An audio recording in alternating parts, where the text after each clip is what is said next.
gitu. Boleh piknik tapi nggak boleh bakar-bakar gitu di sana. Boleh, nggak boleh Iya, bakar-bakar. Kalau di Sosari ini boleh bikin bakar-bakar ya. Iya, Bakar ban doang ada ya, nggak boleh. tempatnya. ada tempat. Iya, Ya. nggak ada penduduk Ada. kalau itu. Iya, itu juga kita bisa ini Pak Makel, kalau Ya. misalnya pas Midsummer Festival itu Seorasari itu salah satu orang sini masih senang sekali sama tradisi pagan itu ya. Paganism. Midsummer, merayakan Midsummer itu. Oh, Jadi bikin oke. api unggun gede Ya, gitu, ya. terus bikin simulasi pernikahan. Orang nikah biasanya pas Midsummer tuh kayaknya udah atmos sekali. Di situ. Terus orang-orang kita pada ngumpul di situ ngelihat bakar unggun, api unggun gitu. Itu paling menarik kayaknya kalau untuk perayaan Midsummer tuh di Sewasari. Oh, oke. Jadi sobat kota juga masih tahu nih kalau mau ke sana ada musim-musimnya ya. Kalau pas mau summer tuh pas banget tuh ke sana. Nah, ini di slide tadi barusan aku lihat ada namanya Nude Beach ya atau pantai bugil lah kita bilangnya ya. Ini kesenangan Mas Rifa, jangan udah geleng-geleng aja Mas Rifa. Saya malah mau ke sana tuh. Sebenarnya saya cukup aneh karena Finland ini kan terkenal negara yang ada di posisi atas dan dingin gitu kan, dan ini ada pantai yang dimana orang nude gitu di situ gitu. Ya cuma summer Pak. Cuman kalau musim dingin. Summernya semana sih Pak? Sampai sini? Summernya juga kan summer di sini nggak jarang-jarang bisa sampai 30 gitu jarang. Iya. Kalau nude mau gitu. Sampai 30 tuh masuk koran itu. Iya. Kalau musim dingin bugil begini mengkeret Pak. Iya, kita buka baju aja dengan nggak bisa. Sekitar 25-26 derajat aja bisa masuk angin, ibaratnya gitu kan. Nah, itu orang sini kulitnya dari seng semua itu, padahal tuh anginnya kenceng loh itu. Jadi ini nude beach ini adanya di Surasari juga ya, atau gimana? Ya di ujung. Iya, di ujung. Tapi, ya. Oke, jadi ini buat kota kalau ke sini mau lihat yang nude beach gini harus pada musim summer. Ya. Dan apakah ini untuk umum nih? Saya nggak mau nganterin tapi ya. Hah? Ini publik nggak Mbak Sandy? Publik nggak boleh ke sini? Bisa publik. Bisa publik bisa juga. Iya, boleh banget. Okay. Ini juga tempat gaul sih yang rajin ke gym ya dipamerinnya di situ. Oh, gitu.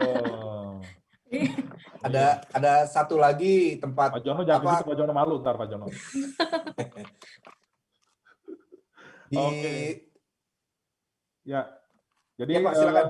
Jadi lumayan unik juga ya, dan ini juga salah satu ikon dari kota Helsinki ya, Taman Sibelius.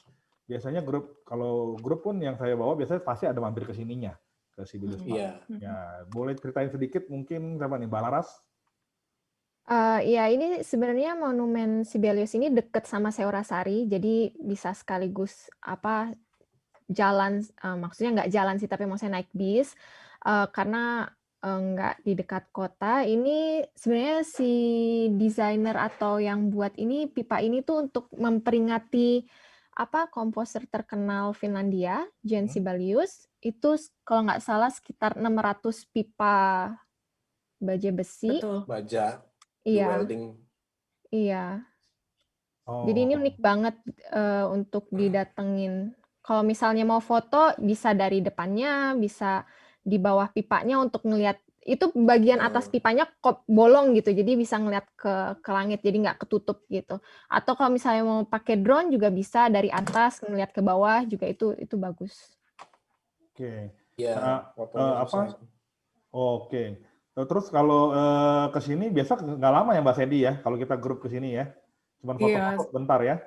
Ya kalau half day tour memang agak rush, tapi ini memang wajib dikunjungi sih, karena Sibelius itu salah satu orang Finlandia yang betul-betul membawa kembali, mempromosikan kembali identitas asli Finlandia. Karena selama Finlandia di bawah kekuasaan Swedia Rusia, kita nih nggak bisa mengekspresikan budaya warisan filosofi sendiri gitu loh. Semuanya serba Rusia dan Swedia. Nah, sejak beliau bekerja sebagai komposer dan juga ngumpulin banyak material cerita rakyat.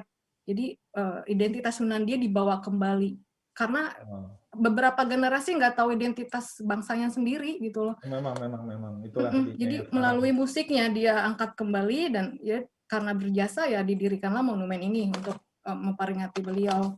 Ya ini dibangunnya tahun 1967. Jadi 50 tahunan lebih. Mas Rifa ada tambahan? Iya, untuk monumen ini seperti Mbak Laras bilang tadi, saya sering foto-foto di sini memang angle-nya agak challenging ya. Untuk bisa dapat monumennya dan komposisi orangnya biar pas gitu loh. Spotnya juga Paling terbatas paling dan di hitunya itu karena kita terpaut di monumennya ya. Iya, jadi kalau kita kan suka bawa orang yang ngambil video dan ngambil foto tuh. Jadi si Mas Senggi itu bisa lah. Kalau ngambil pakai drone di atas, orangnya di bawah bisa. Tapi kalau misalnya grupnya gede kita nggak sempat itu. Kalau menurut saya yang menarik dari monumen ini tuh si ibu yang pembuat ini. Zaman dulu, sekarang ini Finland kan negara yang peran wanita tuh sangat diakui kan, sangat equal lah perempuan dan laki-laki. Kalau dulu ternyata enggak. Jadi si seniman ini ketika terpilih desainnya untuk menjadi dipajang sebagai salah satu ikon kota Helsinki, itu ternyata banyak mendapat tekanan dari para seniman yang laki-laki. Jadi sempat diminta untuk bikin tambahan desain yang sebelah kanan kiri itu, sebelah kanan bawah, yang ada patung muka itu.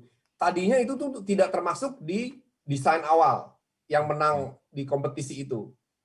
Jadi karena tekanan orang-orang, wah kamu harus bikin juga ini karena tidak ada mukanya. Akhirnya ibu itu nyerah dan bikin si patung yang muka itu. Ya, nggak apa-apa, tambahan spot foto jadinya. Nah, ini di slide ini Cafe Regatta ya. Cafe Regatta, ini apa yang spesial nih Mbak Sandy? Kalau nggak salah sering bawa tur tamu ke sini juga ya? Iya, ya kalau sempat ya. Jadi dari Sibelius Monumen, banyak yang nyebrang juga karena ingin foto-foto nuansa harbor, ada pier kecil di situ, banyak kapal-kapal kecil. Dan nggak lupa kalau dari kafe itu kita beli korvapusti, yaitu cinnamon bun khas Finlandia yang kafe ini katanya bikin yang paling enak gitu loh. Ya, roti cinnamon yang terkenal di sini ya. Harganya sekitar 4 euroan. Kita juga bisa duduk-duduk sambil ngopi, menikmati pemandangan sekitar. Tentu aja mau winter mau summer bisa. Dan di situ juga ada sewa standing up paddle, di situ bisa sekitar situ. Mbak Laras sering ke sini? Iya. Nggak sering sih, cuman pokoknya kalau setiap summer pasti ke sini. Soalnya kan ini kan kafenya tuh ikonik gitu ya. Iya, merah gitu kan. Terus depannya juga nggak kayak kafe-kafe yang lain kan biasanya tuh neat gitu kan, clean gitu. Kalau ini tuh kayaknya sana sini gitu interiornya. Terus udah Nuansa gitu countryside sih, ya. Iya, terus udah gitu sebelah kirinya itu kan laut ya. Jadi kalau pas lagi sunset itu momennya bagus banget. Dan kafenya ini turistik banget sih nggak sih? Maksudnya terlalu ini banget apa banyakan lokal atau turis di sini? At least itu udah ada di Lonely Planet book sih. Jadi terkenal. Pasti turistik banget dah udah. Iya, dua-duanya. 120 tahun lebih ya umurnya. Oke, kita lanjut ke ini di slide berikutnya adalah Rock Church atau gereja apa nih bilangnya nih Mas Rifa jebutnya. Tempeliakio. Ya, kita tuh sama Finland bahasanya sama Pak. ABCD, A I U E O. Oke. Jadi kita sikat aja bacanya langsung. Jadi ini unik kalau nggak salah kita kalau grup bawa rombongan juga pasti ada kesininya, yaitu kita adalah gereja yang ada di Batu ya, kurang lebih begitu ya. Iya, jadi ini gereja yang ya yang menurut saya ini jenius banget ya dari segi arsitekturnya juga, dan karena memang arsiteknya ini menang kontes dari 600 buah proposal desain. Dia yang menang. Ide dia ya bangun gereja di dalam bedrock granit ya, bukan batu karang.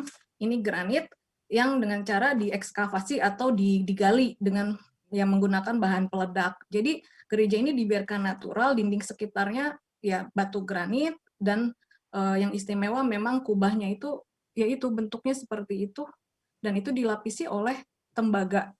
Jadi semuanya ini udah diperhitungkan. Kenapa tembaga sama batu? Karena kalau memainkan musik di situ itu ketemu banget suaranya itu jadi indah banget, elemen tembaga sama batu. Jadi akustik ruangannya. Iya, exactly. Iya, karena dan kita bisa lihat ada konsultan akustik engineer-nya Pak. Ketika ngedesain ini, ketika eksekusinya ada 2 akustik engineer yang dilibatkan bikin ini. Ya. Ya, dan itu pilar-pilar yang menopang si dome-nya itu beratnya 24 ton, 9 ton. Itu ya brilian banget dia pilih desainnya seperti itu. Ya, jadi ini salah satu tempat buat sobat kota untuk lihat sesuatu yang unik dari Finlandia, dari Helsinki ya. Dan Bagus sekali itu. ya, kita lanjut ke slide berikut ya. Kita agak keluar dari Helsinki nih ya ke kota Porvoo. Ya, Mas Rifa mungkin jelasin sedikit apa di Porvoo? Porvoo ini terkenal sama Old Town-nya ya. Old Town-nya. Old Town-nya. Porvoo itu 40 menitan lah dari Helsinki. Ya, kita cukup dekat lah dan worth it sekali untuk dikunjungi, bagus sekali. Nah, si foto yang kita lihat sekarang ini sebetulnya diambil dari seberangnya Old Town itu. Dari seberang jembatannya Old Town, biar bisa kelihatan rumah-rumah bekas dermaga merah ini. Sekarang udah jadi restoran, jadi kafe. Sebetulnya di depannya bangunan-bangunan merah itu Old Town-nya di situ. Kalau kita masuk, di sebelah kanannya bangunan merah itu sebetulnya ada jembatan. Kita cross jembatan itu dulu, turun. Nah, kita masuk di Old Town. Nah, itu cobblestone, bangunannya masih kayu-kayu dan warna-warni. Ini sebetulnya udah di pinggirnya nih ya, si merah ini. Tapi kalau untuk ambil foto memang kita dari sini. Ada dibikin memang sengaja sedikit platform kita untuk foto-foto dengan background. Spot-spotnya ya. Ya, ada spotnya. Tapi sebetulnya kalau di depannya si bangunan merah lebih banyak lagi spotnya. Iya, di Old Town-nya. Bagus Kalau sekali. di background-nya bangunan merah, bagus. Bangunan kuning, bagus. Jadi banyak banget spotnya di sini. Di jalanannya juga yang berbatuan gitu kan. Karena kan ini medieval banget ya, vibe-nya tuh kental gitu. Jadi, banget gitu. iya. Kuno ya. Iya. Sekilas aja background dari kota Porvoo nih. Ya, jadi kota Porvoo ini selain digemari oleh internasional juga tentu saja oleh lokal sangat digemari karena mereka ingin cari suasana baru dari situasi Helsinki yang ya tahu sendiri lah. Jadi ini seperti kembali ke masa-masa tahun 1700-an dengan adanya rumah-rumah kayu yang sampai sekarang masih terpelihara dengan baik. Lalu juga di sana banyak kafe-kafe, kita bisa menikmati pastry rumahan yang khas, yang lebih enak, yang nggak industrial. Dan di situ kita bisa nongkrong, dan kafe-kafe ini interiornya keren-keren, jadi nuansa countryside gitu, beda dari kafe yang biasa. Jadi ya begitu. Jadi ada yang tinggal juga kan kotanya ya, Mbak ya? Ada sekitar 700 orang tinggal di Old Town ini aja. Tadi kita lihat ada ini Old Town Porvoo ya di slide ya, kita ada tadi kita lihat Old Town Porvoo. Nah, ini memang jalannya di juga depannya si gedung merah-merah tadi nih. Tadi kita ada beberapa foto yang Mbak Laras juga tuh di Old Town Porvoo ya. Iya. Ini ada tulisannya. Ada tulisan beneran atau dibikin ini? Bukan ya? Enggak ada. Oke. Memang banyak spot foto ya, kalau sesuatu yang unik karena unik sekali Pak. Kuno ya, ancient gitu ya. Oke, next slide ya, ini tuh kita lihat masih ini kafe-kafenya, jalanannya ya, even jalanannya aja bagus gitu di foto ya. Iya. Cantik ya.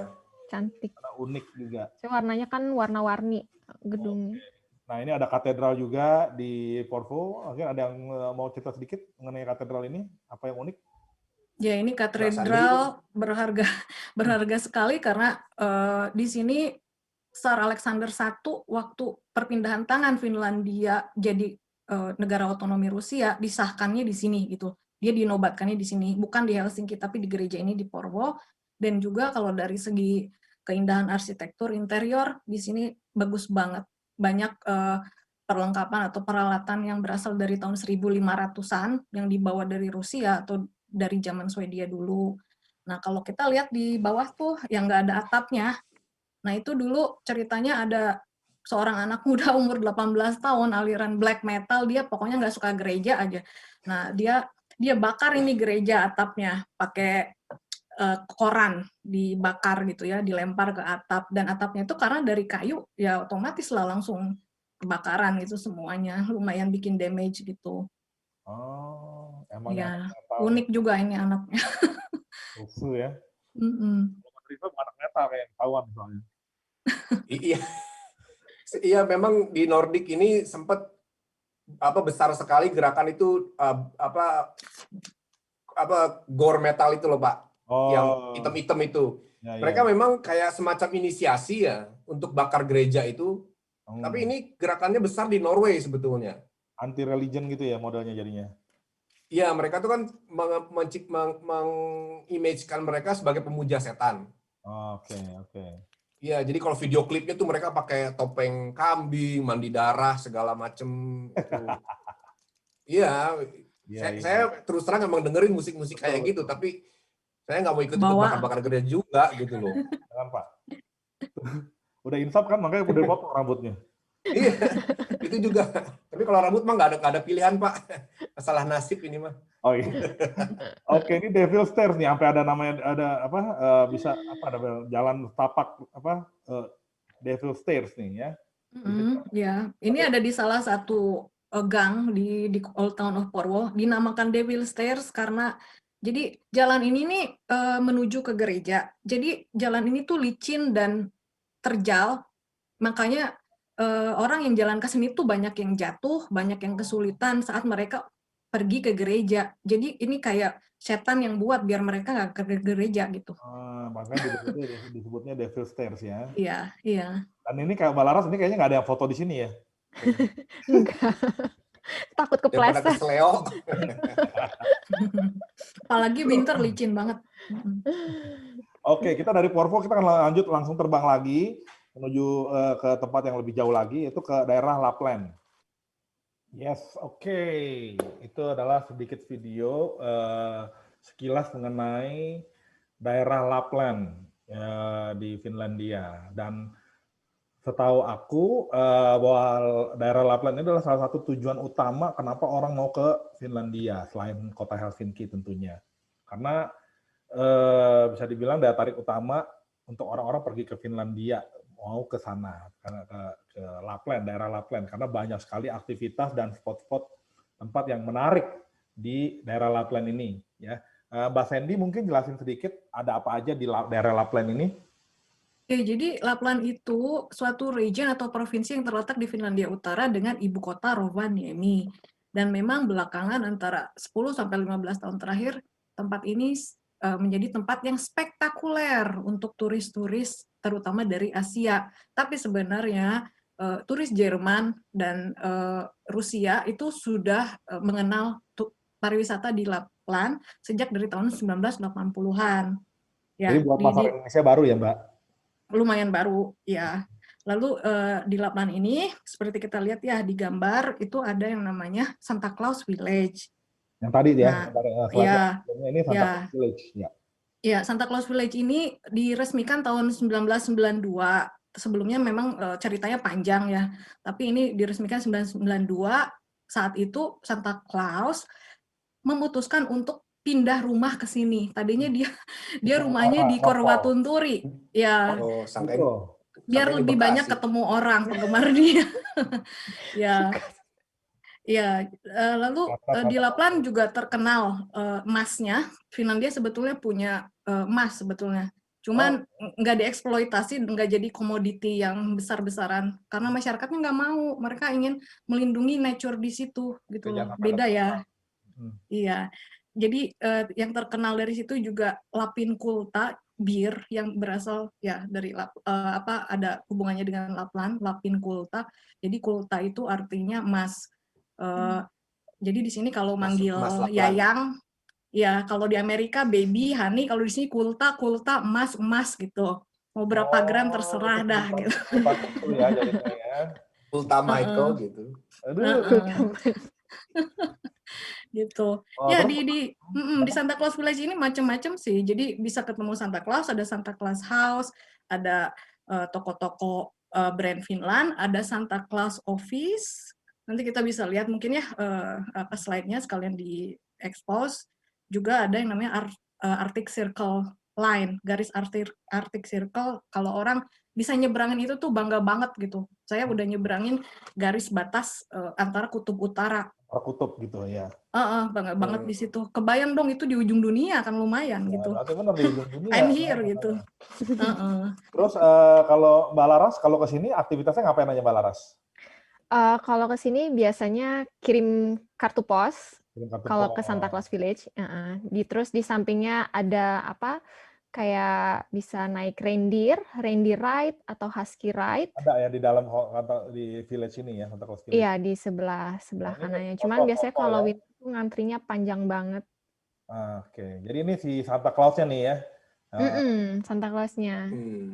Oh itu Mbak Laras harus antri nggak lama tuh mau ketemu Oh, Santa? ini ngantrinya Biasanya lama ngantri banget. banget kan? Iya. Ngantrinya lama banget. Ini kalau Iya. nggak salah ngantrinya tuh 1 jam sampai 1,5 sampai 2 jam lah, lama banget ini. Karena waktu ke sana pas Christmas tanggal 24, jadi rame banget. Wah, udah pasti rame sekali ya. Sebenarnya Rame. Sekarang sepi gratis. kali. Sekarang sepi. Mungkin Santa Claus-nya lagi ngapa-ngapain sekarang. Iya. Ya itu gratis, kita bisa ambil foto resmi, harganya 25 sampai 40 euro, tergantung mau ukuran atau Oke. model apa. Jadi foto yang tadi sama Iya. Santa Claus itu nggak gratis ya? Enggak, Ya, jadi masuknya harus sih gratis, cuman Masuknya wajib gratis. foto. wajib kalau masuk ke situ harus wajib foto sama Santa Claus-nya. Ya, dan itu nggak terikat. Iya, terikat agama tertentu. Siapapun boleh ketemu dia karena misi dia memang buat mempromosikan perdamaian antar umat manusia gitu. Ya, makanya nggak apa-apa. Itu ada Mbak Laras fotonya itu. Iya tuh. Ini foto apa? Pra-wedding ya Mbak Laras ya? Mau Pak. Ada Mbak. Habis mesra banget itu rangkul-rangkulan. Saksinya. Oke. Mas Rifa mungkin ceritain sedikit aktivitas apa lagi di Lapland ya, di selain kalau nih. Ya ini kayak di slide ada snowmobile ya. Iya, saya pernah juga nih snowmobile nih, dan waktu itu zaman saya kuliah, saya beberapa kali ke sini sama teman-teman. Ya. Dan snowmobile ini, wah ini fun banget ini. Apa namanya, adrenalin banget gitu loh. Karena baru pernah ngerasain kan, kontrol ini. Dan teman saya ada yang kecelakaan juga pakai ini, karena kebablasan aja gitu loh. Dan apa ya, kalau di Lapland itu, yang paling enak itu, kita sewa kabin, di pinggir danau, kita main sauna, kita pacul danaunya biar pecah esnya itu. Terus kita namanya Avanto. Jadi sauna, terus kita nyemplung ke danau es. Itu top banget itu wajib dicoba itu. Experience ya. Ya. Terus iya. Ya kalau saya senangnya yang kayak skiing, yang kayak snowmobile itu. Kalau husky sama reindeer saya agak kasihan sama anjing. Walaupun anjingnya nggak apa-apa ya narik-narik itu, tapi saya ditarik anjing tuh kayak aduh kasihan amat. Nah, gitu nggak. Jadi saya kebetulan penyuka anjing jadi nggak suka. Jadi Mbak Sandy, aktivitas-aktivitas ini nggak mungkin ada di Helsinki ya. Jadi harus terbang ke Lapland. Iya sih. Jadi ini memang magnetnya di Lapland. Kalau yang benar-benar di Helsinki juga ada, kayak di Espoo, di Himos. Cuman ya beda lah gitu loh rasanya gitu ya. Rasanya ya beda lah. Iya, untuk snowmobile ini nih biasanya ada paket, jadi udah include covering semua, visit ke Santa Claus Village, snowmobile, sekitar 10 km gitu ya. Terus ada ketemu Santa termasuk lunch, itu harganya sekitar 190 euro per orang. Minimal 2 orang, nggak bisa 1 orang. Oke. Itu. Ya, terus reindeer ride. Harus ada guide-nya. Terus reindeer rides juga itu kalau yang mau bener-bener pol gitu ya yang di nature gitu, yang di hutan. Kalau yang deket Santa Claus Village kan nggak gitu, hutannya nggak begitu lebat. Terus iya. Tapi cukup Pak, kalau itu kan dingin itu ya, kita kalau melihat gini kesannya wah indah banget gitu, husky, kesannya romantis gitu. Tapi kalau ke sana nggak tahan lama-lama itu. Iya dingin soalnya kan pasti. Dingin. Ya pokoknya ini untuk terbang 1 jam dari Helsinki ke Rovaniemi itu worth it lah ya untuk dapetin experience. Worth it. Dan ini ada Iglo Glass Hotel, ini juga di Rovaniemi ya. Sebetulnya kalau yang mau beneran di Iglo Glass, yang di Kemi atau Sari Selka sih. Iya itu yang pertama di Sari Selka itu. Ya, Ya, jadi ini dan adalah salah satu pengalaman nginep yang unik karena iglo ya yang di atasnya atapnya itu kaca ya, di mana kita bisa lihat sinar langit aurora. Ya. harapannya ya begitu. Harapannya Kalau dapat. coba Ya bayangin ini kita tidur di situ, terus atapnya kita lihat aurora, waduh, nggak tidur deh, ya kan? Iya. ya ini lumayan mahal Harus lihat sih. ramalan dulu. Ya. Lumayan mahal ya. Iya, kalau yang cuman kamarnya aja itu mulai dari 400 sampai yang hampir 3.000 euro juga ada kalau yang mau yang suite-nya. My Ya. God. Cuma untuk dapetin gitu ya. Nah ini juga Iya. salah satu pengalaman menarik nih. Mbak Laras sudah pernah belum nih tidur di atas es begini nih, di Arctic Snow Hotel nih? Ya, Enggak, nanti biduran. kalau Mas Enggak pernah, cuman pernah sempet sekali datang ke lihat sini. gitu ya.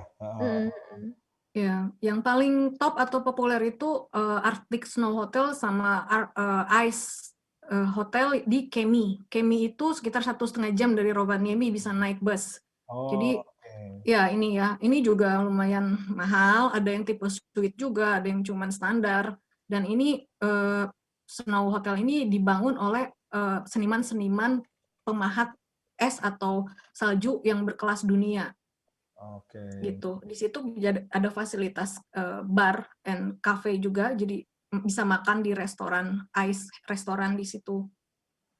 Ini kalau yang ini kayaknya ya kayaknya yang spesifik ini yang 40 menitan ya dari Rovaniemi ya, yang kemarin kita bikin live juga ya.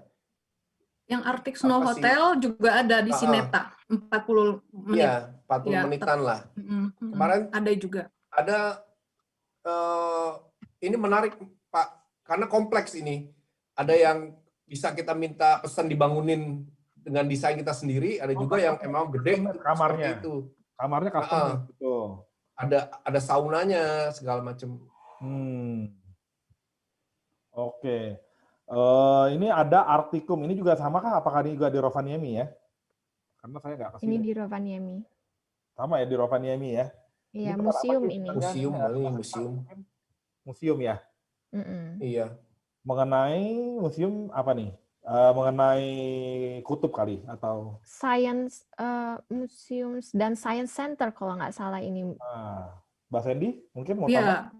Iya, jadi ini museum yang di dalamnya kita bisa lihat atau mempelajari sejarah asal muasal negara Finlandia, karena di situ juga ada fosil-fosil tulang binatang dan manusia zaman es dulu, waktu es mencair terciptanya daratan Finlandia, juga banyak yang dipamerin di situ perlengkapan yang membantu hidup orang-orang zaman prasejarah dulu, karena mereka kebanyakan itu kan berburu dan fishing gitu mata pencahariannya.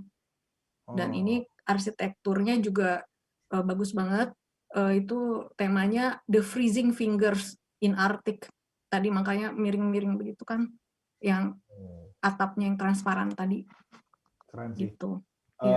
Dan ini mungkin kita nyambung ke slide berikutnya, ada namanya kebun binatang Ranua Zoo. Ini unik, khas dari daerah Lapland nih. Benar ya, Mbak Sandy? Ini Ranua itu sekitar 1 jam dari Rovaniemi driving. Apa aja yang dilihat ada? Apakah ini pasti binatang khas musim dingin kayaknya kalau di sini ya? Nggak mungkin ada ini ya, Mas Rifa ya? Nggak, orang hutan kayaknya nggak ada Pak di sini, kasihan. Nggak ada. Pasti polar bear, penguin gitu-gitu ya? Polar bear, iya. Terus kayak lynx itu. Si beruang juga nggak ada, soalnya lagi tidur kan kalau misalnya kita lagi ke sana lagi musim dingin. Oke, jadi kalau di situ polar bear dimasukin ke kandang, Mike. Nggak boleh pulang. Kalau gua hanya berbahaya bagi para wanita, bro. Alah. Oke, jadi ini sobat kota ya, kalau di Rovaniemi ada banyak tempat juga yang bisa selain ada aktivitas, dan banyak tempat-tempat yang sebenarnya cukup menarik untuk didatengin dan dieksplor, dan bisa tahu beberapa hal yang menarik di daerah utara bumi ya. Ini kalau tentunya ya, karena daerah salju di sana, pasti banyak namanya ski resort ya, ski resort di sana. Ada beberapa pastinya yang terkenal. Mas Rifa pernah nganter orang ke ski resort ini? Kayak ini namanya Saya nggak ke Ulas, ke Luosto Ulas, dulu ya, namanya. Ulas. Ya, oh, Ini Ulas. oke. Ada beberapa ski resort Hmm. dan ya kita nggak niatnya pengen skiing, tapi ya karena nggak ada yang bisa skiing ya kita main sledging aja jadinya. Terus skiingnya pakai skiing yang buat children itu loh. Oke. Which is nggak apa-apa, mendingan gitu Ya. daripada nyoba yang gede terus keseleo gitu malah jadi nggak jalan-jalan kan. Jadi bahaya Ya. sendiri. Mendingan pokoknya asal udah kelihatan pakai ski begini, pakai tongkatnya, terus belakangnya salju di foto udah gitu loh. Kalau saya malah nggak menyarankan tamunya untuk itu gitu. Kita sledging aja lah, pakai apa namanya pulka tuh bahasa Inggris saya, sledge itu loh, yang Ya. plastik kotak itu, Ya. mendingan gitu-gitu aja. Itu tinggal Pesotan. meluncur ya, seluncuran. Prosotan, Seluncuran. ya main prosotan, main seluncuran. Ya, Ulas ini, Nah, Mbak Sandy Ulas boleh ini jelasin? salah satu the best untuk skiing. Orang Jerman, orang Swiss Iya. juga datangnya ke situ karena Iya, dia yang slope-nya mulak, ya. itu one of the highest, yang paling tinggi, yang paling bagus gitu. Slope-nya. Slope-nya, ya. Oke, di Ulas ini ya. Dan Ya. yang paling dekat dari Helsinki mungkin atau apakah ini semua tiga-tiganya di daerah Lapland, di Rovaniemi? Yang Di Lapland Ulas ini semua. di Ini Lapland. semua Lapland ya, di daerah Helsinki nggak ada ya? Semua di Iya. Nggak ada. Oh, Soalnya Ada pegunungan. restoran. Yang terdekat Jadi dari mau Rovaniemi? seharian. Yang terdekat dari Espoo mungkin di Serena, cuman itu kecil banget, nggak kayak Iya. Ulas kayak gini. Cuman yang Kalau paling mau dekat yang agak kayaknya bagus, itu ya. Lahti. Oke. Itu kemarin juga anak-anak baru pada snowboarding tuh ke Lahti. Di situ ada tempat untuk pertandingan ski jumping. Iya. Jadi kalau pas nggak ada kompetisi segala macam dipakai buat snowboard, skiing. Oke. Tadi ada Ulas, ini Kokoniemi, terus ada lagi namanya Granibakken, ini semua ski resort. Dan selain ski ada ice swimming. Ya, ini juga salah satu aktivitas di Lapland nih. Mau nggak cobain berenang di lautan es, atau ini laut atau danau? Danau es. Bisa danau, bisa laut. es, Pak. Bisa laut, bisa danau juga ya. Ya, ini sebenarnya di Helsinki juga ada. Jadi beberapa public swimming beach itu kan semua saat winter laut danau kan beku. Jadi kita bikin lubang seperti itu. Ya itulah kita dipping di situ. Ini biasa banget bagi orang Finland. Tapi Ya, ini Ini enak rasanya. Dipping doang sih berapa detik doang, balik lagi lari ke sauna gitu. Kalau nggak mah kisut itu bisa-bisa. Wah, mengkeret, Pak. Iya. Tapi ini bagus buat kulit, Pak. Gitu ini ya. kulit kita jadi halus, jadi rapet. Ya, peraturannya sih kita nggak boleh nyelupin kepala ya. Jadi kalau berenang pun ada peraturannya. Ya seleher aja gitu. Nah, Mbak Laras nggak pernah foto begini ya, Mbak Laras ya? Belum pernah sebenarnya ice swimming, karena nggak kepikiran aja. Oke. Saya senang banget ini. Oke, ada juga namanya icebreaker. Ini juga bisa merasakan berenang juga di laut nih. Ya, ini juga nih icebreaker. Ini juga kayaknya letaknya di daerah Lapland. Di ya, Kemi. ini di Kemi. Kemi ya ini ya. Iya. Kurang lebih 2 jam ya, 3 jam ya. Dari 1,5 jam dari Rovaniemi. Jadi icebreaker ship-nya ini namanya Sampo. Sampo ini dulunya dibangunnya itu buat trading ship tadinya tahun 60-an, tapi udah pensiun gitu. Sekarang ya fungsinya jadi buat ya ice floating dan icebreaker ship tourism. Ini harganya lumayan sih. Jadi durasi 4 jam termasuk tour di dalam kapalnya. Nah, jadi nanti ada guide-nya ngasih tahu ruang mesin, bisa sedikit megang si steer-nya gitu kalau mau gitu ya di depan. Terus termasuk tadi floating tadi, tapi nggak wajib sih gitu. Ini harganya sekitar 400-an euro satu paket. Gitu. Ini nggak boleh berenang, Pak, cuma floating aja. Ini bagian dari. Jadi ya cuma seperti tiduran gitu ya. Iya, ini Arctic survival sebetulnya. Ini bajunya didesain memang untuk survive di iklim Arktik. Nah, jadi sobat kota, esnya tuh gede-gede, nggak bisa buat berenang, bisa celaka nanti. Jadi sobat kota bisa ada mengalami satu experience yang benar-benar kayaknya jarang banget orang punya experience seperti ini gitu, bisa ngapung di nyali. Ya, nyali banget kan. Ini kalau dingin sekali ini artinya.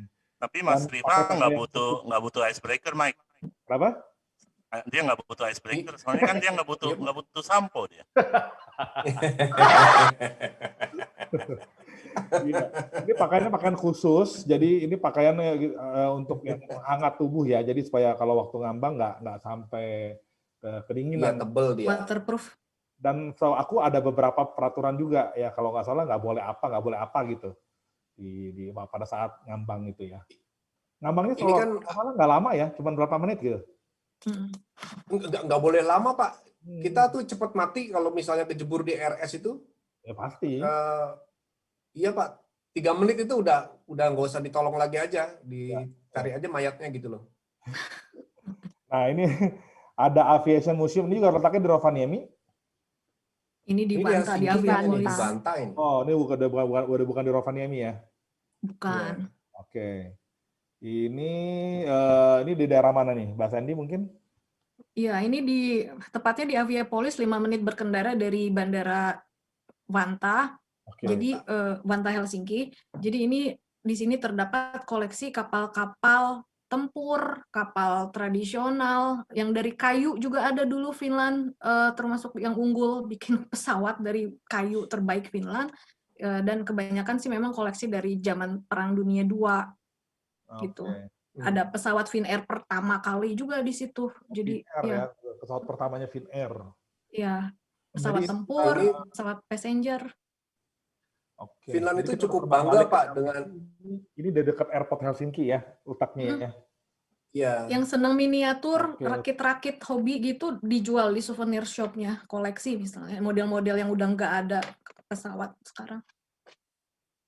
Tapi ini pesawatnya pesawat asli kan, bukan Asli. replika Asli, atau Pak. apa, bukan asli. Asli, Pak. Asli. Si orang-orang Finland itu sangat Bagus bangga banget, sama buat sejarah sobat kota yang mencari sejarah aviation. Ya.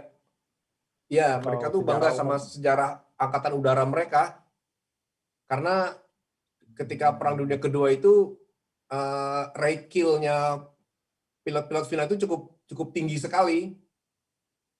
Dan yang unik itu mereka pakai emblem penerbangan itu swastika.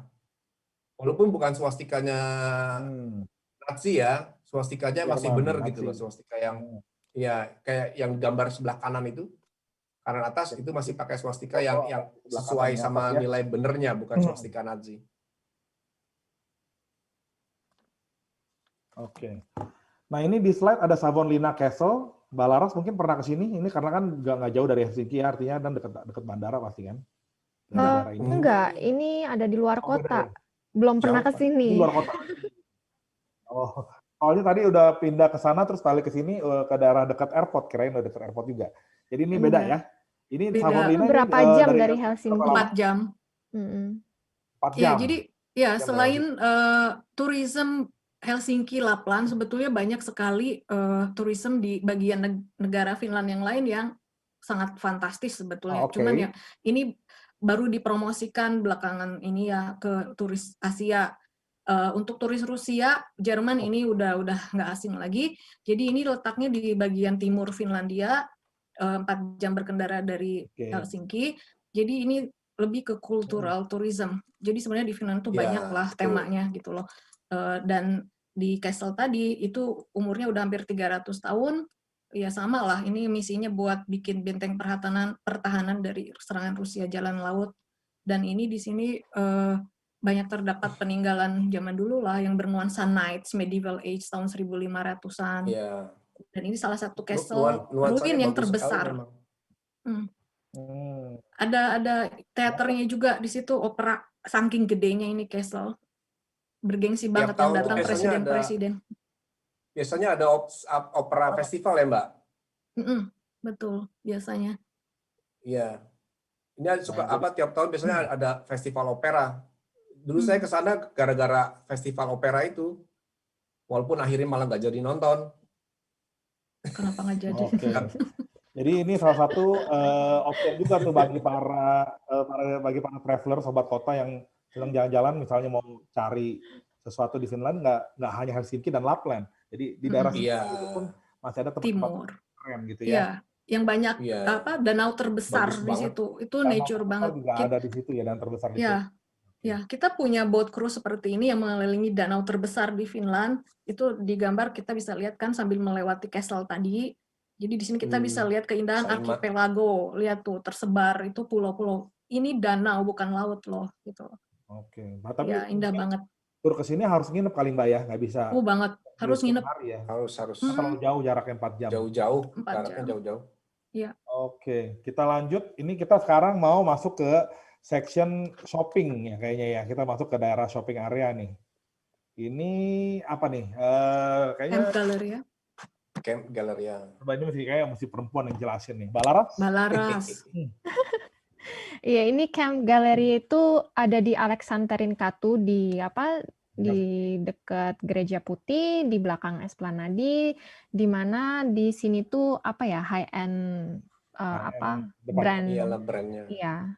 Kalau H&M bukan di sini, di sampingnya. Cuman kalau misalnya kayak nyari yang branded, datang ke sini, ke Camp Gallery. Baru direnovasi ini. Daerah shopping street. Iya.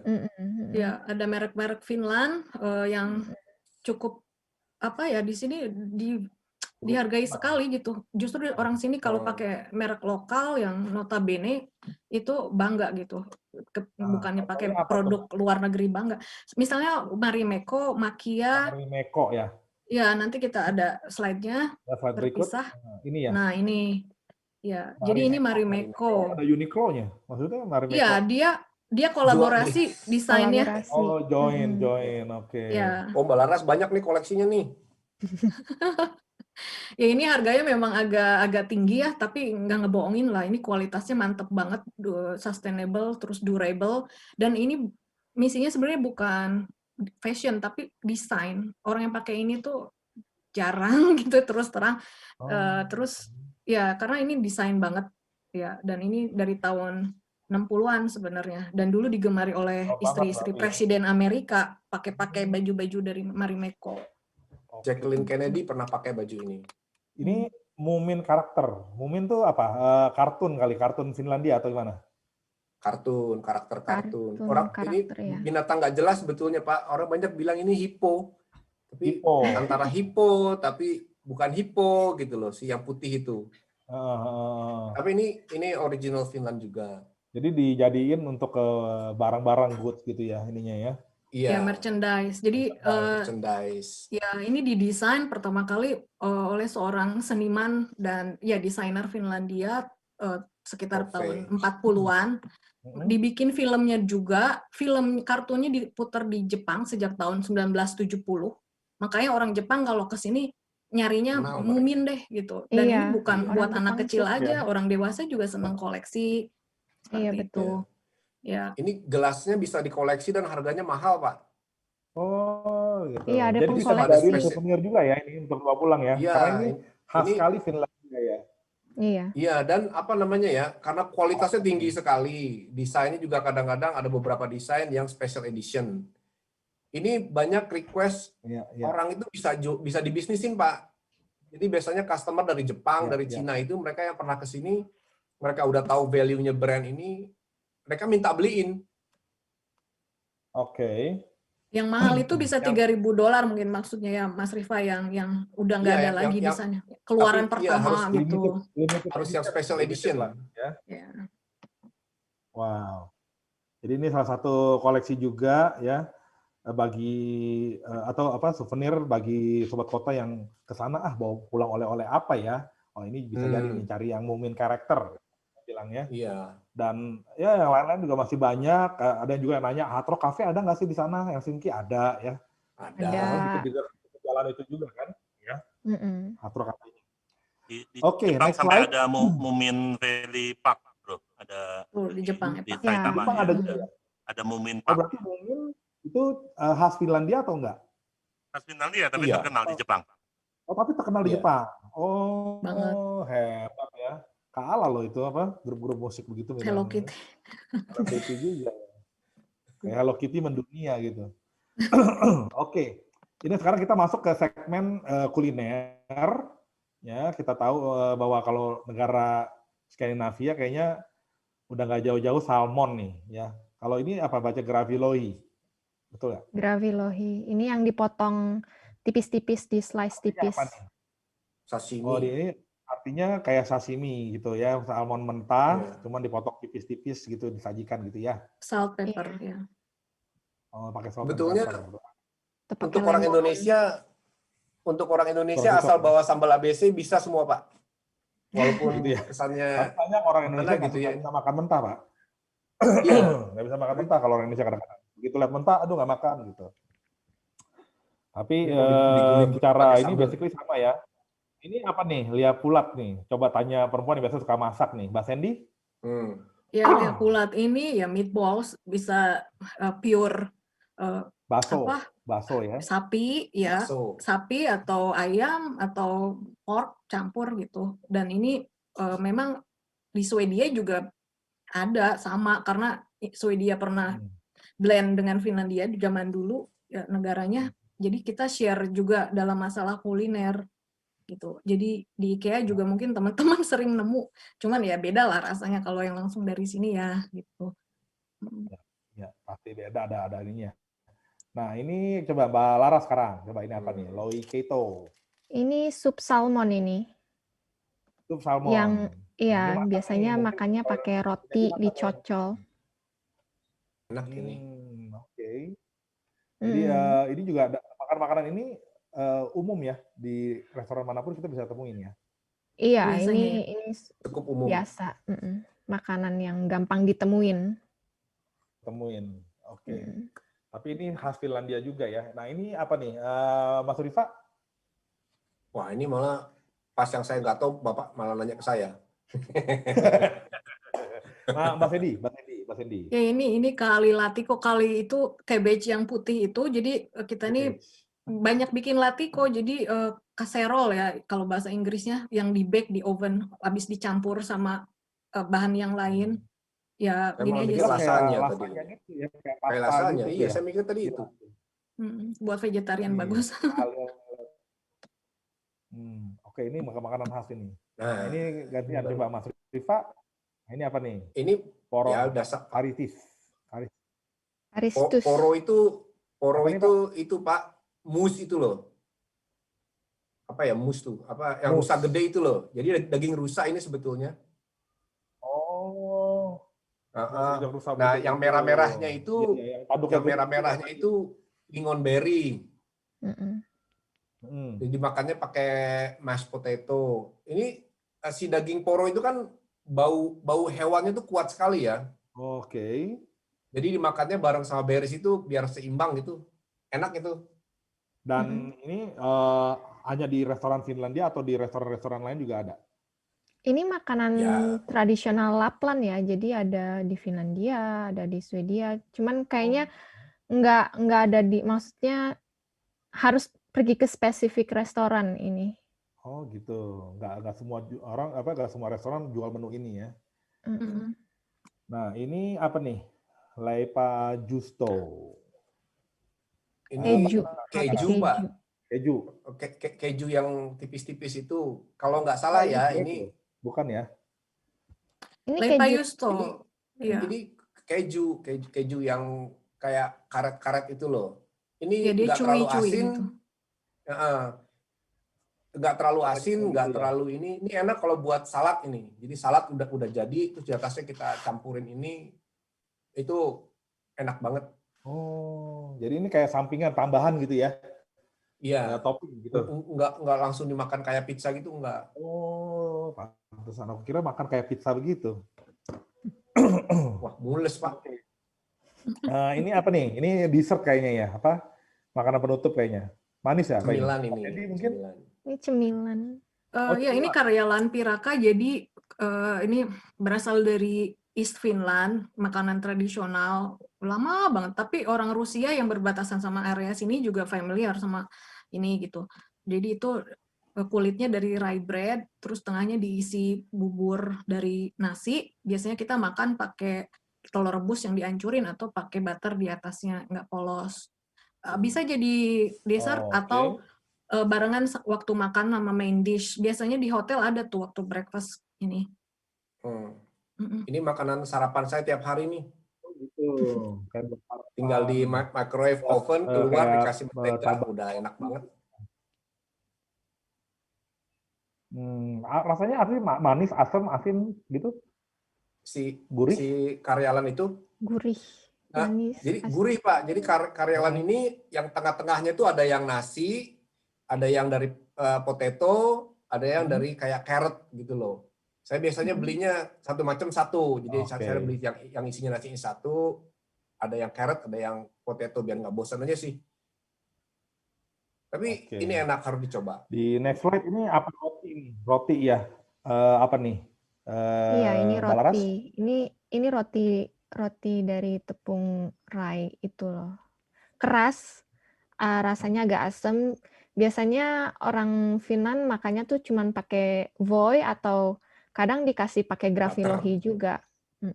Iya, voi. Voi itu butter. Sorry, maaf. Iya. Ya, ini lebih tahan lama dibanding roti yang biasa, dan ini dikeringinnya itu disiling gitu pakai talang kayu gitu, digantung-gantungin. Zaman dulu waktu nggak ada penghangat ruangan, jadi sekalinya bikin banyak buat stok 1 bulan misalnya gitu. Itu Pak yang di sebelah foto ada di bag-nya nggak? kanan bawah itu? Di bag dulu nggak sih Mbak? Iya pasti. Bag. Tapi bake oven yang zaman dulu kayu atau dari tembok gitu. Digantung gitu. Batu. Ya. Itu Pak yang gambar yang kanan bawah itu kan ada yang tengahnya bolong itu rotinya. Nah itu tuh dimasukin ke kayu. Jadi kayak ada tongkat di dapur itu. Nah tengah-tengahnya masukin roti itu. Jadi kalau di dapur ada tongkat panjang, roti itu gantung di situ. Pakai lubang itu dimasukin ke lubang itu. Semua orang Finland makan ginian pasti ya? Makan, kalau nggak makan bukan orang Finland katanya. Ini sehat ini. Tuh, ini jadi grainnya bagus. Buat sobat nggak bikin yang mampir ke Finland mesti cobain nih roti ini ya. Karena aku selalu bilang ke tamu-tamu semua biasanya be like locals gitu, jangan be like tourist ya. Terus ini apa nih? Ini pie ikan, fish pie. Nah, Mas Rifa mungkin? Iya, ini dari tengah Finland nih makanannya. Kalau nggak salah saya pernah dinas kemana gitu, terus pas pulang tuh dioleh-olehin ini sama counterpart kita di. Iya, jadi dalamnya itu ikan ditumpuk-tumpuk rapi sekali, dibungkus pakai adonan dan di bake. Jadi ketika dipotong itu bentuknya agak-agak gimana gitu ya, ngelihat ikan ada tumpuk-tumpukan di dalamnya. Tapi kalau dimakan enak ini. Salah satu makanan yang kalau kita lihat bentuknya aneh, tapi begitu dimakan enak. Wow. Asin. Oke. Nah ini tadi fish pie. Kalau ini apa nih Mbak Sandy mungkin? Ya ini Mustika Piraka. Ratu. Iya. Ya ini blueberry pie. Kayaknya di Indonesia juga ya udah banyak ya. Ya jadi biasalah itu pie biasa. Pakai cheese cream. Rasanya mungkin manis-manis asam ya. Iya. Nah ini mungkin sejenis oleh-oleh ya, mungkin yang bisa sobat kota bawa pulang dari Finland, misalnya mau cari oleh-oleh yang awet ya bisa dibawa pulang. Yang finish banget. Jadi karena penerbangan kan jauh pasti dari sana ke Indonesia ya kan, jadi perlu sesuatu yang awet gitu. Nah ini mungkin salah satu jenis makanannya. Ini apa nih, Balaras? Ini permen. Orang Finland itu kan suka banget ya permen. Rasanya tuh apa ya? Licorice apa? Ya, bener nggak sih? Iya, licorice. Licorice hardcore. Asin. Nggak, maksudnya kalau untuk orang Indonesia pas pertama kali makan, ini apa sih kayak gitu, karena rasanya tuh nggak familiar lah untuk orang Indonesia, tapi maksud harus coba. Iya, jadi itu agak asam karena terbuat dari ada amonianya sih. Jadi dari akar tumbuhan tertentu itu salah satu materialnya. Iya. Agak bau-bau emang. Oke. Jadi ini jenis permen gitu ya pokoknya ya. Permen.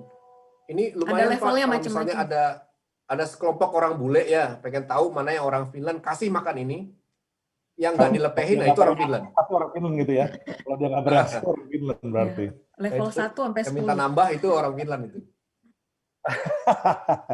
Nah, ini licorice ice cream nih, Mbak Sandy mungkin jelasin. Apakah memang di sana jualan es krimnya semua pakai liker atau gimana? Enggak juga sih. Ya Enggak tadi juga ya? licorice tadi ya bahan makanan tadi yang dari akar tumbuhan agak asem-asem gimana Oh gitu gitu. gitu. Itu kayak Oh, permen aspal gitu ya zaman dulu ya gitu. oh, Tapi ya kalau es krimnya sih manis. oke. Hampir Ada di semua kafe di sini bisa dibeli kalau ada lagi ada. khasnya nggak sih kalau makan yang licorice gitu maksudnya? Buat tubuh Enggak juga apa gitu? sih. Nggak sih, cuma Kayak biasa aja ya. kurang tahu deh. Iya, biasa aja. Apakah kalau biasa kan aku nganggapnya licorice itu liker gitu, ada alkoholnya gitu. Biasa kalau ada alkoholnya Enggak, kan Pak, bukan, Pak. buat Bukan. menghangat tubuh gitu biasa Licorice kalau. Beda. sejenis cinnamon ya? Bukan, Pak. Bukan. Bukan ya? Jadi licorice itu bukan Bentuknya bukan mirip kayak cinnamon ya? pagoda. Kalau di Indonesia tuh kayak pagoda zaman dulu, Pak. ya, kayak pagoda pastiles nih gitu. Jadi ini Ah, rasa pagoda pastiles bukannya liker jadinya begitu. jadi bagi yang lahir tahun 70-an itu tahu pasti. Kalau yang Aku yang nggak setelah itu tahu, mungkin aku nggak tahu. Aku nggak tahu lah. Aku Nah, juga nggak tahu. generasi Itu baru tahu 70-an dari tahu. Pak ini aku juga. Nah tadi ini juga ini ada cinnamon bun, ya ini roti kayu manis ya cinnamon. Ya. Nah, ini kayaknya hampir sama dengan cinnamon di ini, tapi ini apa yang beda ini, Sama. Mbak Lara, Mbak Sandy mungkin tahu? Atau biasa Kalau aja nih roti? ngebedain Emang nggak tahu ya, cuman maksudnya kalau di sini cinnamonnya tuh ada tambahan apanya ya? Beda lah sama kalau yang di Indonesia. Kayak Kardamom. gimana ya? Pakai kardamom. Ya, iya Kebetulan- itu kardamom. Ya, Ada kebetulan saya beberapa penggemar ini. korva pusti yang Ya. pakai kardamom, Kardamom. jadi agak beda. Ini suka ada kompetisinya ini, Pak. Di Helsinki Sanomat itu pernah bikin kompetisi korva pusti se-Finland. Tiap kafe itu mereka review. Dari ukuran, crunchy-nya. Ini saya kebetulan suka ngopi ya. Wah. Jadi ini salah Ya satu. ini cocok banget pasti buat ngopi ini. Pasti cocok banget. Wah, Cocok banget. banget. Apalagi kalau misalnya dapat yang masih fresh ya. Ada beberapa kafe di sini yang bake sendiri. Oke. Produk Panas mereka. ya. Banget anget gitu. Nah, ini tempat saya sarapan. Kardamon. Tadi kan ada pakai kardamonnya juga nih. Ini kalau Mbak Sandy mungkin sering makan ini nggak? ya ini sebentar lagi musim nih. Jadi pastry Sudah, di Mbak, sini. ini sudah musim ini. Iya, udah musim ya. Saya belum ke supermarket. Jadi Ini kalau pastry ini keluarnya setelah Christmas dan sebelum Easter. Jadi di sini memang ada musim-musimnya pastry-pastry tertentu. Jadi ini rasanya manis. Ini juga di Swedia juga lumayan familiar. Dan ini biasanya dikaitkan dengan musim ski nanti bulan Februari. Gitu. Jadi ya dan kita ada festivalnya untuk sledding festival sebelum menyambut Easter yang kita harus lebih tenang, hening, bahkan puasa gitu. Jadi ya ini terakhir untuk merayakan itu gitu loh sebelum kita puasa Easter misalnya gitu. Ini kebetulan dari kafe tempat saya sarapan. Ini kemarin saya ngirim fotonya. Nah itu habis beli saya foto. Iya. Runebergin itu ini si Runeberg kan poet apa ya? Pujangga. Kayak Khairil Anwar gitu loh, Pak. Bukan nama bahan makanan ya, berarti ya? Ya, Bukan. nama orang. Jadi di celebrate dengan diciptakannya kue atas nama dia gitu loh. Yang nyiptainnya itu istrinya. Penemu kue ini. Ini ada kalau anehnya orang Finland itu ya. Anehnya itu pertama kue itu ada musimnya. Terus kan ada beberapa versi dari kue itu kan. Dan mereka tuh saling apa ya, agak terpisah gitu loh. Kayak misalnya si Laskias Pulau ini yang ada krimnya itu ada dua macam, ada yang pakai selai, ada yang pakai almond. Yang sebelah kiri. Nah, kalau yang Runebergin itu ada yang versi agak basah, ada yang versi kering. Dan orang yang suka basah nggak suka sama yang kering. Dan orang yang suka pakai selai itu nggak suka pakai almond gitu loh. Oke. Jadi masing-masing benar-benar spesifik nyarinya yang itu aja pokoknya gitu ya? Iya. Kalau kita kan Persib sama Persija, Pak. Mereka ini. Nah ini ada kue lagi, kue ini juga ini mungkin aku rasa bisa dibawa pulang nih, kayak kalau kue kering begini nih. Bisa. Jaulu tortu. Jaulu tortu. Ini Untuk kayak pastry ya, Christmas. kayaknya sih kalau lihat kulit-kulitnya Mm-mm. kayak pastry. Pastry khusus buat Oke. Christmas, Ini Natalan pastry isinya biasanya. apa? Blueberry?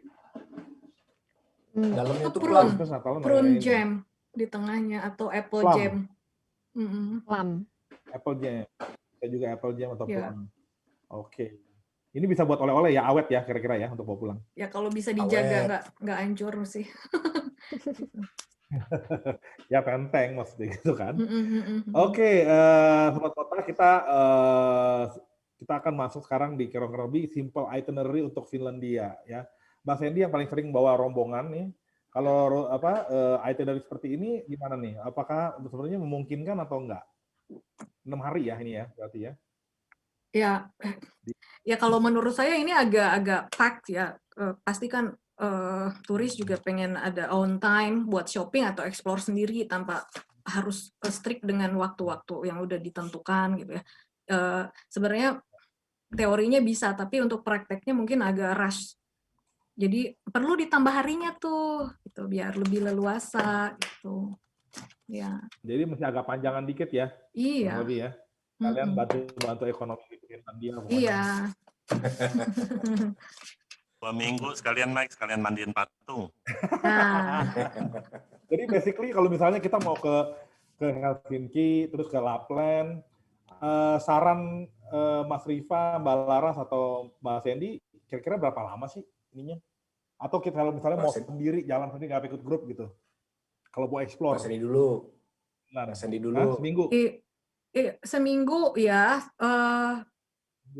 Cuman ya itulah, itu juga masih kita lihat dari perharinya aja itu kayak gitu, itu jedur dari pagi sampai sore nyampe Helsinki lagi udah harus dinner gitu. Dan Lapland juga sebaiknya 2 malam, semalam itu kurang cukup lah gitu, capek nanti. Oke. Mm-mm. Ya soalnya kan tadi misalnya kayak Helsinki kan juga sebenarnya kotanya nggak terlalu besar, mungkin dalam 1 hari bisa dapat semua gitu misalnya kan. Iya, tapi kayak nonstop gitu, keluar masuk pergi langsung gitu. Terburu-buru aja gitu ya. Apalagi Suomenlinna itu jalannya banyak gitu, sama Porvoo juga. Iya. Kalau dari saya, karena kebanyakan klien saya, kan saya berangkatnya dari konsultan pendidikan ya Pak. Jadi kebanyakan yang saya ajak ke sini tuh, yang saya antar-antar itu ya pemilik sekolah, segala macam, guru-guru untuk melihat sistem pendidikan Finland gitu loh. Kalau untuk grup seperti ini, 10 harian udah cukup sekali kita bikin workshop, kita kunjungi sekolah, dan kita memang nggak bisa jalan jauh sih, tipe grup dinas seperti ini. Dan untuk lihat Suomenlinna dan Porvoo itu cukup. Jadi masih paling nggak semingguan lebih lah ya untuk semingguan lebih lah ke Lapland. Ya, biar lihat kondisi. Oke, sekarang. Ya Pak, silakan. Gimana Pak, Mas? Lihat kondisi tamunya juga kali ya. Tamunya juga, jangan dipaksa juga. Pokoknya biasanya kalau udah dapet tujuan mereka datang ke sini, ya udah sisanya kita jaga-jaga biar jangan pulang sakit gitu loh. Iya. Oh iyalah, pasti. Oke, sekarang Mas-mas dan Bapak. Oke, sekarang kita mau masuk ke session question and answer. Dari tim Koko Wisata udah mensortir beberapa pertanyaan nih, ya. Jadi minta tolong bantuannya para narasumberku yang terhormat untuk bantu jawab ya. Ini dari Meliana Valin. Ya, berapa lama total waktu yang dibutuhkan untuk walking tour yang komprehensif? Jadi yang komprehensif ya, bukan yang rush berarti. Dari stasiun kereta, terus ke Odi, dan Parlemen. Mbak Sandy katanya gitu. Ya, boleh Mbak Sandy. Iya, saya rasa minimal 2 jam ya.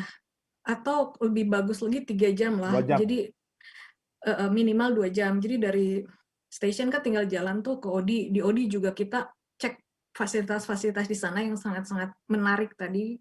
Terus misal mau lihat-lihat koleksi bukunya juga di situ bisa, duduk-duduk santai sambil kopi di situ gitu loh. Terus nyebrang deh ke itu Parliament House.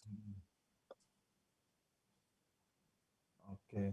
Ya kalau Mbak Laras nih, kalau bagi yang banci foto banget gitu misalnya gitu kan, nggak bisa lihat ini ada spot dikit foto gitu. Mungkin 2 jam 3 jam nggak cukup ya Mbak Laras ya?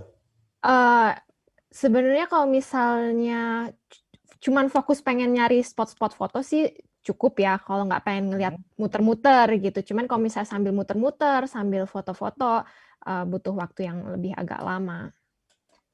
Soalnya kalau orang Indonesia tuh fotonya juga dari satu spot bisa gayanya macam-macam, bisa 12. Kaki Bisa di bawah, macam-macam. 100 gaya. kan? Kepala di bawah kadang gitu. Ya kan? Mending bisa pakai 2-3 kamera, Pak. Oke. Fotografernya bawa SLR segala macam. Terus ini ada pertanyaan dari Pak Paulus Suharto Gunawan. Souvenir apa yang khas Finlandia bisa dibeli? Apa ada Hard Rock Cafe di sana? Tadi aku udah bilangin juga. Coba Mas Rifa mungkin ada tambahan? Kalau souvenir, Mungkin biasa orang. iya biasanya yang barang-barang Lapland itu ya, yang dari tanduk-tanduk rusa, atau kita beli barang yang mereknya Finland sekali, kayak Marimekko, atau yang tadi barang-barang Mumin gitu loh. Kalau misalnya pengen yang ada tulisan-tulisan Helsinki, seperti turis-turis biasa, ya itu juga banyak. Bentukan kunci juga banyak. Tapi kalau yang unik-unik, Aku biasanya pernah barang-barang yang kasih itu Mas. gimana?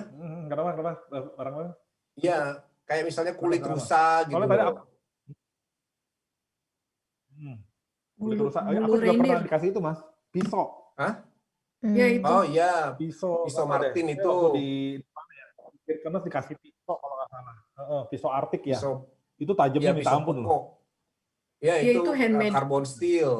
Karena tipikal pisau sini tuh Handmade ya? pisau tusuk ya, dan pisau kerat. Jadi itu pisau biasanya yang mereknya bagus tuh yang J Martin itu carbon steel, makanya tajam sekali. Itu kalau yang bagus mahal sekali tuh. Pakai pegangannya pakai tanduk rusa, ujungnya terus pakai LED. Dan ya bagus lah, itu juga menarik. Kalau yang buat sekedar buat pajangan-pajangan juga banyak, ukurannya juga macam-macam. Di depan Gereja Putih itu udah ada outletnya untuk beli, toko dan outlet untuk beli pisau itu. Dan barang-barang Arctic itu bisa banyak dijual, kayak di tadi yang Senati Tori itu, apa namanya, yang pasar summer itu juga di situ banyak barang-barang untuk oleh-oleh. Tambahan Mbak Sandy mungkin, atau Mbak Laras mungkin ada tambahan mengenai souvenir? Ada ini? Coklat paling ya. Coklat bisa. Biasanya coklat atau smoked salmon, karena kan di sini publik banget ya, maksudnya udah umum banget tuh. Coklat. Ada lagi yang lain? Cukup lah. Jadi Pak Paulus sudah kurang lebih dijawab, mudah-mudahan menjawab pertanyaan Pak Paulus. Tadi Hard Rock Cafe juga ada. Satu tips Pak, kalau mau beli gantungan kunci dan yang kecil-kecil itu di depannya Tempeli Aukio tadi, kita punya, bukannya kita punya sih, teman kita buka toko di situ. Jadi kalau misalnya orang sini, tapi kita udah temenan lama, jadi kalau sama ibu itu dapat diskon. Oke. Boleh nanti bisa kontak ya, bisa nanti kontak ke Mas Rifa atau Mbak Sandy, nanti ditunjukin tempatnya ya. Iya. Gampang. Iya. Ini ada pertanyaan dari Pak Reino Itban ya. Pertanyaannya, model pesawat apa yang terbang dari Helsinki ke Lapland dan berapa lama? Mbak Sandy mungkin? Jadi yang terbang ke Lapland itu cuma 2, Finnair atau Norwegian Air. Kita mesti lihat jadwalnya sih. Kalau yang Norwegian memang lebih murah, tapi nggak enak gitu jamnya. Ada yang jam 6 pagi gitu. Terus kalinya malam-malam banget, jadi besok mau kerja nggak enak gitu pas pulang. Jadi untuk tipe pesawat itu pesawatnya kecil, nggak begitu besar, itu Boeing gitu-gitu aja sih. 737 gitu ya, kecil ya? Ya sekitar 1 jam atau paling telat 1 jam 20 menit. Sekitar 1 jam 20 menit. Oke, mudah-mudahan menjawab pertanyaan Pak Reino. Dan satu pertanyaan lagi terakhir, yaitu dari Pak Samsuhadi Sugiono. Ini nanya, tadi kita udah bahas sedikit berapa hari yang diperlukan untuk menikmati Finland. Kapan waktu yang tepat ke Finland? Ya, siapa nih, Mas Rifa mungkin? Kalau waktu yang tepat tergantung ya Pak. Ada yang pengen ketemu sama salju. Ya kita datangnya pas winter gitu loh. Kita bikin bersepeda. Kalau bersepeda kita waktu itu bikinnya summer. Jadi tur bersepedanya enak, kita island hopping, bisa stay di rumah petani segala macam, itu summer lebih enak. Oke. Jadi tergantung Eh, mau cari apa gitu ya, Mas? Iya, beberapa orang kan hardcore ya, pengennya dingin Mas gitu. Iya, ke Lapland tuh kalau bisa yang pas lagi minusnya 20 gitu. Biar ngerasain, iya itu Ini apa yang tergantung, gitu. Iya. iya mau gimana gitu loh. Hmm. Experience yang mau diambil. Hmm. Kalau Mbak Laras sering kedatangan teman-teman Indonesia itu kapan? Pas kapan biasanya? Biasanya sih pas summer ya, karena kan lagi libur. Oke. Heeh. Jadi Summer. nggak terlalu ekstrim, karena kalau misalnya pas lagi winter, kalau misalnya nggak ada yang dicari gitu, kalau nggak ada yang dicari, kalau winter tuh pas minus 30, minus 20, minus 15 tuh jadi nggak nyaman gitu, buru-buru pengen masuk ke dalam gitu, nggak nikmatin gitu muter-muternya. Ya. Kalau kita Mbak Sandy itu ya, kalau grup biasanya selalu itu ya Mbak, selalu carinya ke Lapland ya, soalnya pasti yang mendekati Christmas gitu baru ramai kampung biasanya. Iya. Kalau mungkin kurang rekomen itu pas Oktober November yang cuman hujan terus gelap, nah itu nggak Peralihan kelihatan musim apa-apa. berarti ya, Iya. peralihan hujan Mm. gitu ya. Hmm. Biasanya tuh. Oke. Jadi mudah-mudahan menjawab pertanyaan Pak Samsul Hadi. Ya, tadi udah berapa hari yang diperlukan, itu udah kita jawab juga kurang lebih semingguan, di atas seminggu kalau boleh, untuk menikmati semua Finland daerahnya, karena banyak sekali tempat-tempatnya. Oke, jadi aku rasa cukup buat acara Kongko Wisata hari ini. Kita berikan aplaus dan apresiasi untuk ke para 3 narasumber kita, Mas Rifa, Mbak Laras, dan Mbak Sandy. Terima kasih sekali lagi buat Mas Rifa, Mbak Laras, Mbak Sandy. Mudah-mudahan ke depan makin sukses. Amin. Apapun yang dikerjakan, Terima dan kasih. mudah-mudahan pariwisata di Finland juga makin naik, dan saya juga kembali lagi ke sana. Iya. Ya, See you tungguin guys. Pak. Ya. Oke, salam sukses buat semua. Buat Sobat Kota, jangan lupa untuk follow atau subscribe. Kita punya Kongko Wisata YouTube channel dengan nama Kongko Wisata. Jangan lupa subscribe. Ya, kalau mau komen silahkan, dan jangan lupa klik like dan follow juga sosial media Kongko Wisata yang lainnya. Dan mudah-mudahan kita bisa ketemu lagi di program Kongko Wisata berikutnya dengan tujuan-tujuan berikutnya. So, terima kasih sekali lagi. See you. See you, Nadan. Hey, Pa. Hey. Hey, Pa. Hey, Omoy.